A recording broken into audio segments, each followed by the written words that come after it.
دنیا کے بڑے بڑے ناقد اور اسلام کے مخالف گزرے، مستشرقین آئے، امام بخاری رحمہ اللہ اور محدثین نے ان راویوں کے جو حالات زندگی لکھے ہیں اسماء الرجال کے بارے میں، مستشرق اور اسلام کے بدترین مخالفوں کو یہ جملہ لکھنا پڑا کہ یار اسلام کا مقابلہ کیسے کیا جا سکتا ہے کہ انہوں نے کم و بیش 1,00,000 علماء اور افراد کے حالات زندگی جمع کر رکھے،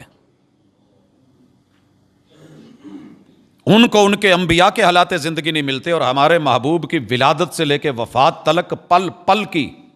معلومات سند کے ساتھ، نبوت کے ایام سند کے ساتھ، مکی دور سند کے ساتھ اور مدنی دور سند کے ساتھ، ایک ایک غزوہ حالات